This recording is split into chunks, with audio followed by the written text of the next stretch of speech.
Hello बच्चों, मैं अमित पांडे आप सभी का टाइम्स ऑफ मैथमेटिक्स के यूट्यूब चैनल में स्वागत करता हूं। आज हम पढ़ने वाले हैं क्लास 10th चैप्टर नंबर 1 पढ़ रहे थे हम वास्तविक संख्याएं, और जिसमें हम पढ़ रहे थे 1.1 एक्सरसाइज, और 4 क्वेश्चन हम लास्ट वीडियो में करा चुके थे। अगर आपने वो वीडियो नहीं देखी है तो आपका लिंक डिस्क्रिप्शन बॉक्स में मिल जाएगा, वहां से आप लिंक में क्लिक करके आप देख सकते हैं वीडियो। आज शुरू करने हैं क्वेश्चन नंबर 5, और वो क्या है जरा देखेंगे। जांच कीजिए कि क्या किसी प्राकृतिक संख्या या प्राकृत संख्या n के लिए 6 की पावर n अंक 0 पर समाप्त हो सकती है। मतलब जो ये संख्या है 6 की पावर n, क्या वह जब सरल करेंगे तो क्या उसका आंसर 0 पर समाप्त होगा या उसके आंसर का लास्ट अंक 0 आएगा। मतलब मैं समझा देता हूं, जैसे ये 6 की पावर n लिया और n क्या बोला, n बोला हमारा प्राकृत संख्या, प्राकृत संख्या।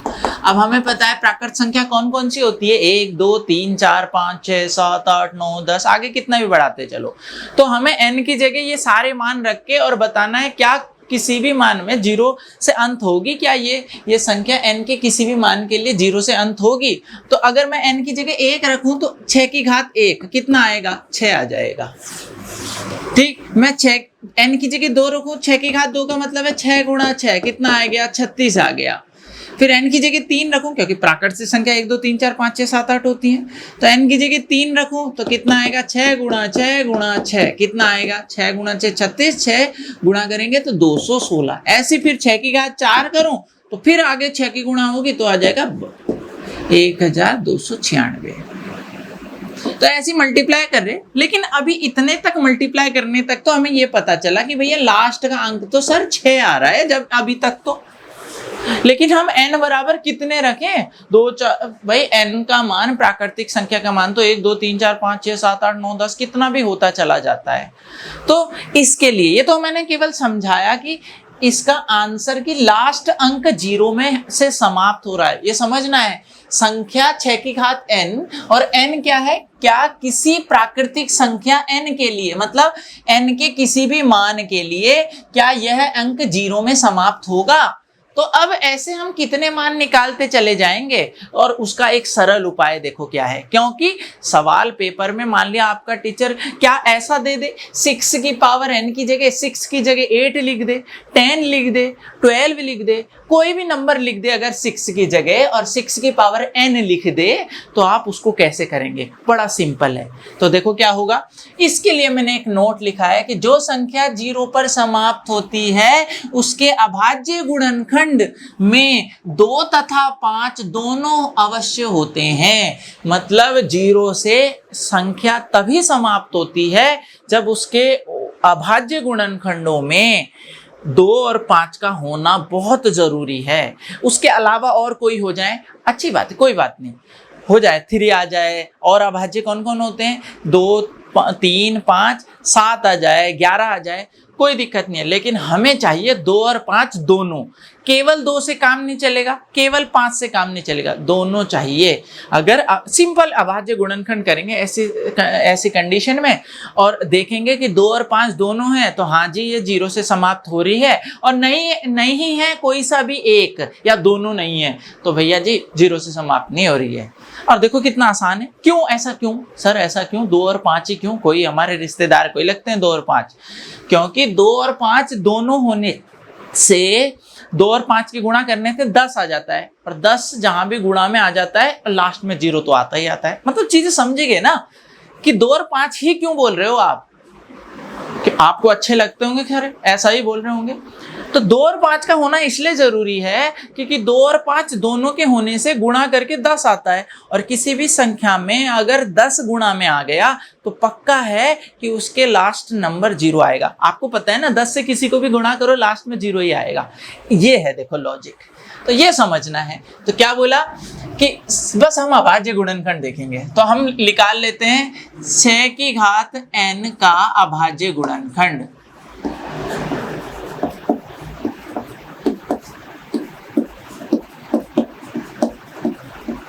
तो देखो कैसे करेंगे अभाज्य गुणनखंड। 6 का तो हमें पता है, अभाज्य गुणनखंड कैसे निकालते हैं, 2 से करा 3 बार, 3 से करा 1 बार, तो 6 को तो लिख देते ना भाई, 6 को लिख दिया मैंने 2 गुणा 3, तो यहाँ क्या है 6 की घात n, यहाँ क्या है 6 की घात n, तो इसे क्या लिख देंगे 6 को लिख देंगे 2 गुणा 3 और पूरे की पावर क्या है n। देखो 6 को लिखा 2 गुणा 3 और पूरे की पावर क्या है n। तो आप देखोगे मैं इसे सरल करूंगा 2 की भी घात n और 3 की घात n, बस 2 और 3 ही आ रहे, 5 तो आ ही नहीं रहा। और हमने तो बोला था अभाज्य गुणनखंड में 2 तथा 5 दोनों अवश्य होने चाहिए, तो यहाँ क्या नहीं है 5 नहीं है, ये गड़बड़ होगी। अतः इसका जो भी ये अंक है, जो भी ये संख्या है, इसका जो आंसर आएगा वो 0 से कभी समाप्त नहीं होगा। तो लिख देंगे अतः, बड़ा सवाल सरल था, बस अभाज्य गुणनखंड में 2 और 5 अगर यदि दोनों होंगे तो 0 से समाप्त होगा, अगर दोनों में से कोई सा भी नहीं होगा तो वो 0 से समाप्त नहीं होगी। तो लिखेंगे अतः संख्या, कौन सी संख्या 6 की घात n अंक 0 से समाप्त, अंक 0 पर समाप्त नहीं होगी। और कारण भी लिख देंगे क्योंकि 6 की घात n के अभाज्य गुणनखंड में, अभाज्य गुणनखंड में 5 नहीं है। भाई 5 नहीं है ना, अभाज्य गुणनखंड में केवल 2 है और 3 है, लेकिन हमें तो भैया 2 और 5 दोनों चाहिए थे। आई बात समझ में? तो बड़ा अच्छा था सवाल। अब यहाँ 6 की जगह कुछ भी दे दे, आपको 8 दे दे, 10 दे दे, 12 दे दे, 20 दे दे, बस आपको गुणनखंड करने हैं और आपको 2 और 5 चाहे 1 2 मिले, चाहे कितने भी मिले, हमें तो केवल 1 2 और 1 5 चाहिए। इसके अलावा जो भी मिल जाए, 3 मिल जाए, 7 मिल जाए, 11 मिल जाए, हमें उनसे कोई दिक्कत नहीं है। हमें तो जो चाहिए वो होना चाहिए। और हमने देखा यहाँ 5 नहीं था तो इसलिए बोल दिया ये नहीं होगा। अगर यहाँ 2 और 5 दोनों होते तो हम बोलते हैं हाँ भाई इसका अंत 0 संख्या जरूर होगी। ठीक है, तो ये क्वेश्चन नंबर 1 क्वेश्चन नंबर 5 हो गया। इसके बाद क्वेश्चन नंबर 6 देखते हैं। तो क्वेश्चन नंबर 6 कैसे है, देखो क्या कह रहा है 6 में, व्याख्या कीजिए कि ये नंबर दिया है 7 गुणा 11 गुणा 13 प्लस 13 और 7 गुणा 6 5 4 3 2 1 प्लस 5, ये दो जो नंबर हैं भाज्य संख्या क्यों हैं, मतलब इसके बारे में बताना कि ये दोनों क्यों भाज्य हैं। और आप अगर वीडियो आपने पढ़ा है जो हमने परिचय में बनाया था पहला चैप्टर, इसलिए इंपॉर्टेंट था क्योंकि प्रॉब्लम ये है ना भाज्य संख्या पता नहीं रहती बच्चों को। अब जब चीजें ही नहीं पता रहेगी तो क्वेश्चन करेगा कैसे। तो पहला वीडियो अगर देखना है तो लिंक डिस्क्रिप्शन बॉक्स में है, वहां जाके आप देख सकते हैं। ठीक है ना।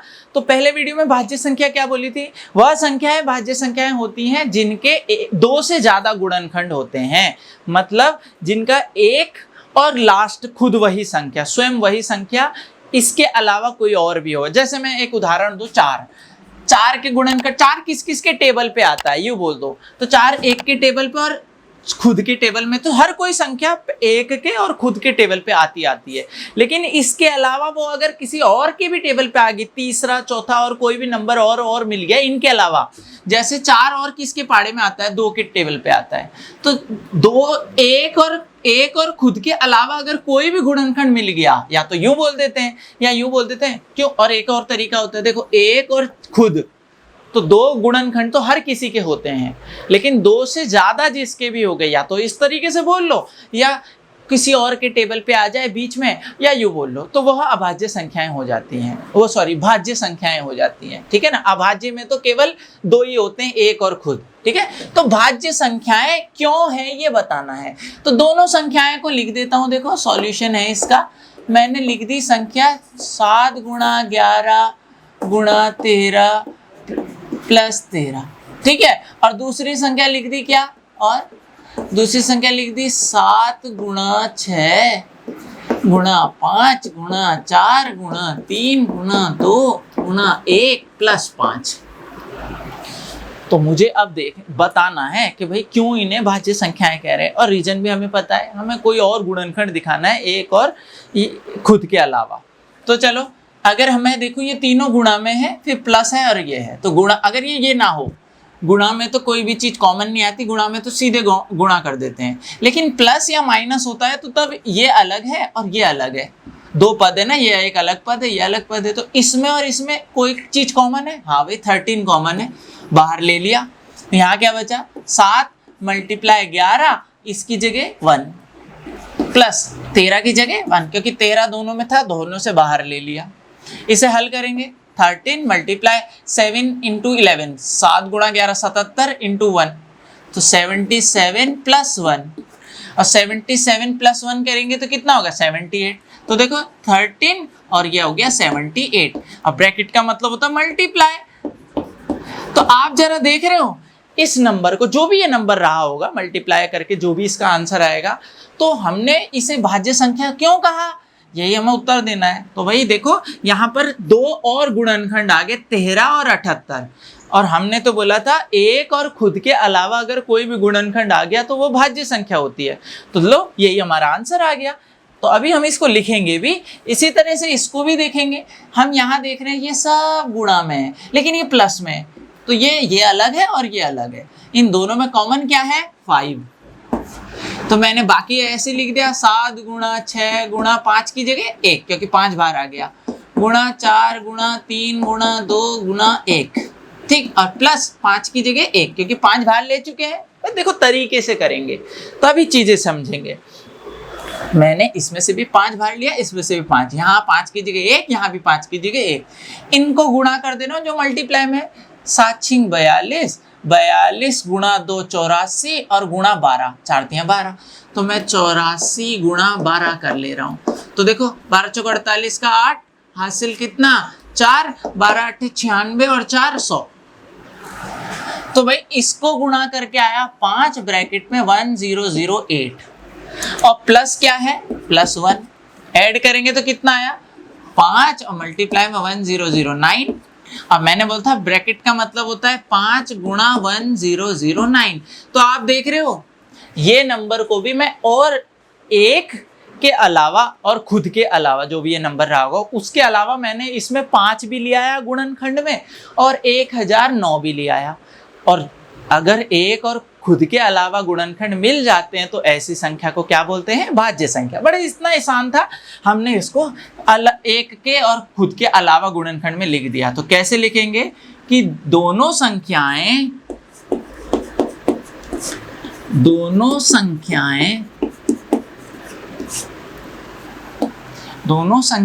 भाज्य संख्याएं हैं,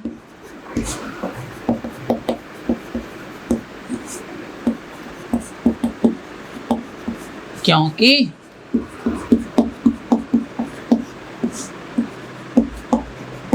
दोनों के पास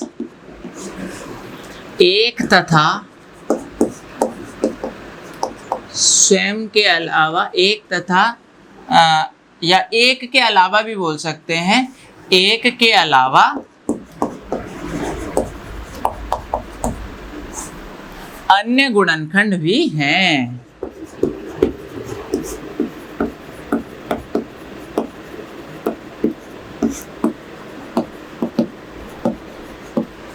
तो देखो एक के अलावा अन्य गुणनखंड भी हैं, और इसके पास कौन है 13 और 78, इसके पास कौन है 5 और 109, और एक के अलावा कुछ भी हुआ, एक और स्वयं तो कुछ बड़ा ही होगा क्योंकि मल्टीप्लाई करके कुछ आगे ही आएगा। तो एक के अलावा अगर कुछ और भी मिल गया गुणनखंड में तो वो क्या होगी भाज्य संख्या है। ठीक है, बड़ा आसान सवाल था। इसी तरह से बस ध्यान क्या रखना है, मल्टीप्लाई पे कॉमन नहीं आता है, प्लस माइनस के ही साथ कॉमन आता है। ठीक है, वहां से पद बदलता है। मल्टीप्लाई वाला तो एक ही पद है, प्लस और माइनस वाला अलग पद होता है। ठीक, ये चीज यहाँ पर बस सीखने वाली थी। तो क्वेश्चन नंबर 6 हो गया। इस एक्सरसाइज का लास्ट क्वेश्चन चलते हैं 7th क्वेश्चन। तो क्वेश्चन नंबर 7 देखेंगे। थोड़ा सा बड़ा क्वेश्चन लगेगा लेकिन बड़ा अच्छा सवाल है, थोड़ा सा हमारे खेल कूद से संबंधित है, तो जरा देखेंगे, मजा आने वाला है। सवाल पे क्या है, किसी खेल के मैदान के चारों ओर एक वृत्ताकार पथ है। मान लिया एक गोल ग्राउंड है, जैसे भागने का होता है ना किसी ग्राउंड के चारों तरफ गोलाई में, तो इस तरीके से गोल है मैदान में ये पथ है यहाँ जहां दौड़ने का बना रखा है। इस मैदान का एक चक्कर लगाने में सोनिया को 18 मिनट लगते हैं। एक लड़की है जो इस यहाँ से चल के पूरा करने में 18 मिनट लगाती है, और जबकि इसी मैदान को एक चक्कर लगाने में रवि को 12 मिनट लगते हैं।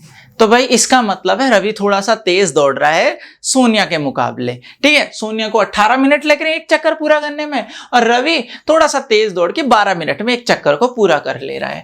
ठीक है, मान लीजिए कि वो दोनों एक ही स्थान और एक ही समय पर चलना प्रारंभ करते हैं और एक ही दिशा में चलते हैं।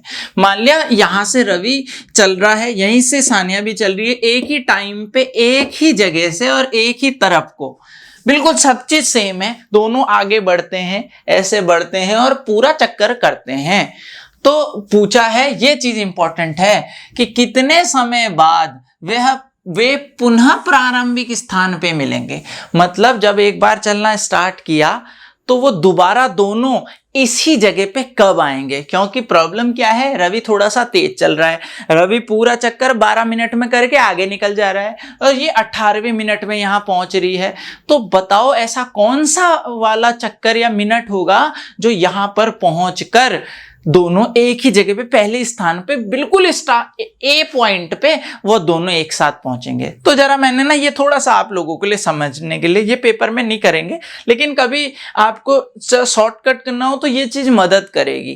क्या है, तो थोड़ा सा मैं आपको समझाने के लिए, रवि जो है पहला चक्कर 12 मिनट में कर रहा है, तो दूसरा चक्कर फिर 12 मिनट और लगेगा 24, तीसरा चक्कर पूरा करेगा मतलब ए पॉइंट में दोबारा कब पहुंचेगा 36वें मिनट में, फिर ऐसी 12 जुड़ते चले जाएंगे। वहीं सानिया पहला ए पॉइंट में कब पहुंची 18, फिर दूसरे चक्कर पूरा करने में उसे लगे 36। तो देख रहे हो आप, सबसे पहला नंबर कौन सा एक जैसा मिल रहा 36। मतलब रवि तो 3 चक्कर पूरा करके ए में आ गया और सोनिया दूसरे चक्कर पूरा करके ए में आई, लेकिन 36वां मिनट ऐसा था कि दोनों एक ही समय पर ए पॉइंट में थे जब स्टार्ट करा। उसके बाद सबसे पहला समय 36 ही था जब वो ए पॉइंट में एक साथ मिले। हाँ, ये अलग बात है कि रवि ने तब तक 36 मिनट तक 3 चक्कर कर लिए थे और इसने 2 ही चक्कर करे थे, लेकिन हमें बताना है कि कितने समय बाद, 36 मिनट बाद वह पुनः प्रारंभिक स्थान पे मिलेंगे। अगर वो बोल दे कि दूसरी बार कब मिलेंगे, तो दूसरी बार कब मिलेंगे 72वें मिनट में, क्योंकि पहली बार 36 मिनट में मिले तो दूसरी बार फिर और 36 मिनट और लगेंगे 72। तो ये एक शॉर्टकट हो जाता है। लेकिन मैं क्या कह रहा हूं, अगर सवाल हमारा, अभी तो 2 ही बच्चे थे सोनिया और रवि, मान लिया 3-4 बच्चे अगर एक साथ चलना शुरू करे, ऐसा भी क्वेश्चन बन सकता है। हमें तैयार रहना हर तरीके के क्वेश्चन के लिए, ठीक।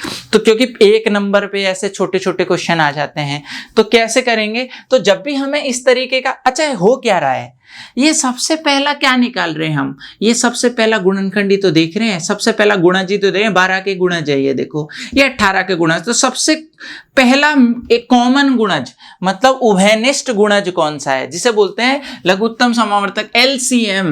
हम यहाँ ऐसे कंडीशन में क्या करेंगे, जब हमें सबसे पहला बार कब मिलेंगे ऐसे निकालने के लिए हम करेंगे क्या, LCM और किसका, 12 तथा 18 का। अगर 3 बच्चे हुए तो एलसीएम उतने लोग। एलसीएम का मतलब क्या है, सबसे पहली बारी में, मतलब लीस्ट, इंग्लिश में इसे बोलते हैं लीस्ट कॉमन मल्टीपल, मतलब सबसे पहला कॉमन मल्टीपल, मतलब कॉमन बताना है, गुणज बताना है, सबसे पहला कॉमन गुणज। तो कॉमन उभयनिष्ठ गुणज, तो 12 और 18 का कैसे निकालते हैं, इन दोनों का एलसीएम निकाल लेंगे, वही हमारा आंसर हो जाएगा। तो एलसीएम कैसे निकालते हैं भाई, देखो एलसीएम के लिए भी आपको पता होना चाहिए, 12 के सबसे पहले तो गुणनखंड निकाल लेंगे, 2 गुणा 6 गुणा 2 से करा 3 बार, 3 से करा 1। 18 के निकाल लेंगे, 18 के करे 2 से 9 बार, 3 3 3 1। तो आप अगर देख रहे हो कि हमने यहाँ पर गुणनखंड कर दिया, तो 12 का क्या क्या लिखा, 12 का लिखा 2 गुणा 2 गुणा 3, और इसको लिख दिया 2 की पावर 2 गुणा 3।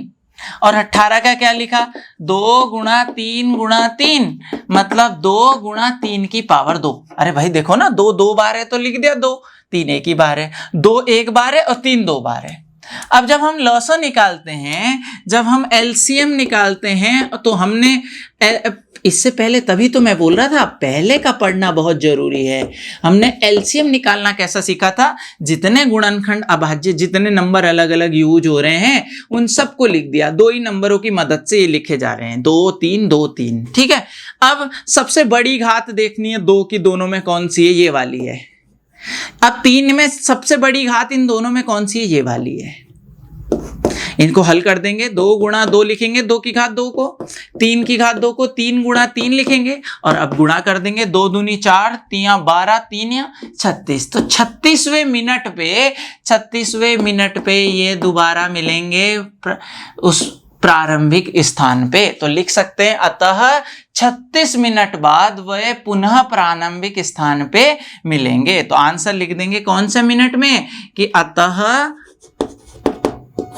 दोनों 36 मिनट बाद, 36 मिनट बाद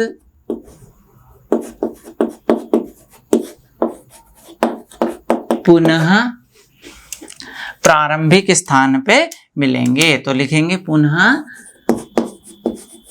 प्रारंभिक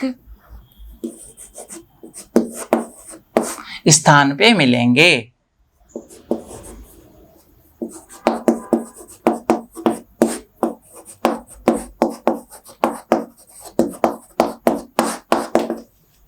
ठीक है ना। तो ये था कि हमें ये देखना था दोबारा वो कब मिलेंगे। तो हमने आराम से उसका क्या ले दिया, लॉसो ले लिया, एलसीएम ले लिया।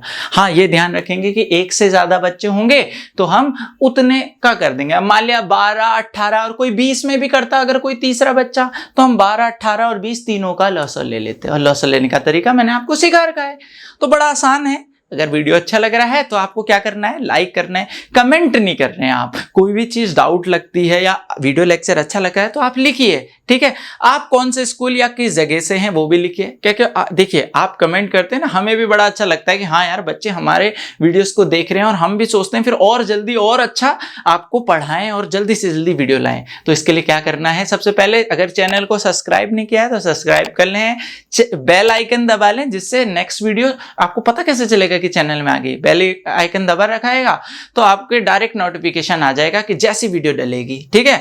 और व्हाट्सएप ग्रुप में शेयर करें, क्योंकि अब सिलेबस रिड्यूस हुआ है और कम सिलेबस में ज्यादा चीजें इंपॉर्टेंट हमें खुद छांट के पढ़नी है, और वो आपको अमित सर बताएंगे, ठीक है।